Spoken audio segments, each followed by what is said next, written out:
Hello everyone, welcome to Maths Junction. 6.2 question number 2 says कि in this figure AB is parallel to CD. Again EF is perpendicular to CD. EF जो है आपका ये हमारा CD के ऊपर perpendicular है.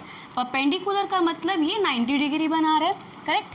एंड GED यानी कि ये पूरा का पूरा, दोबारा GED यानी यहाँ से लेके यहाँ तक, दिस इज 126 डिग्री.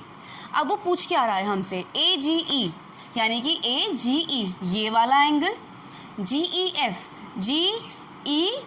यहाँ पे वापस आ गया यानी कि सिर्फ इतना सा एंगल, एंड FGE.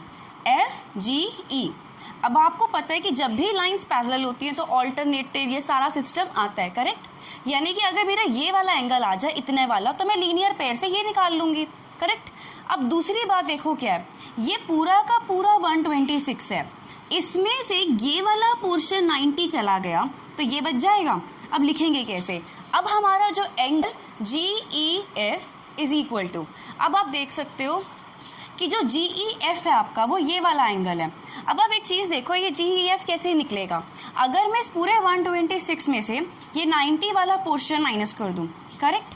अब आप चाहते हो कि आप इनके नेम्स लिखना चाहते हो, प्रॉपरली सॉल्व करना है, तो 126 का नाम है क्या, GED यानी एंगल GED, माइनस 90 वाले का क्या नाम है, FED यानी एंगल FED.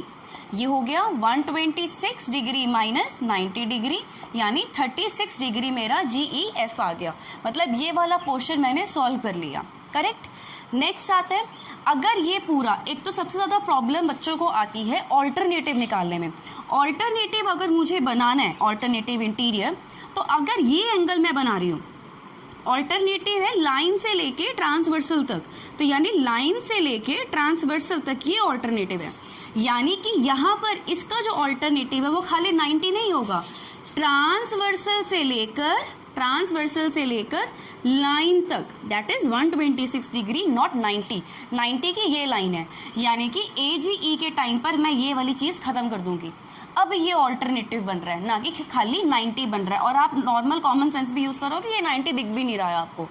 दोबारा अगर आपको ऑल्टरनेटिव देखना है तो ट्रांसवर्सल से लेके लाइन तक है, ट्रांसवर्सल से लेके लाइन तक वो 126 है. तो डायरेक्ट लिखेंगे इसे, angle AGE is equal to 126 degree alternative interior, correct. Next, अब फिर से ये वाला पेयर आ चुका है तो हमें क्या निकालना है, FGE, जो कि उसका क्या है, लीनियर पेयर. यानी कि angle FGE is equal to 180 degree minus angle AGE. अगर आप इस चीज़ को ये वैल्यू लिख देते हैं तो पेपर वाले को समझ में आ जाता है कि हाँ बच्चे के कंसेप्ट क्लियर हैं. तो डायरेक्ट आप 126 की जगह पर उसका नाम लिख दोगे एक लाइन में तो अच्छा रहेगा. 180 डिग्री माइनस 126 डिग्री, आंसर आ जाएगा आपके पास 54 डिग्री. तो यानी कि आपके पास एंगल आ गया, तीनों एंगल्स. तो पहले हमने सबसे पहले क्या किया, पूरे में से 90 माइनस किया तो ये वाला पोर्शन आया. फिर हमने ऑल्टरनेटिव से हमने AGE निकाला, लीनियर पेयर से अंदर वाला एंगल निकाला. तो ये था आपका क्वेश्चन नंबर 2 ऑफ 6.2.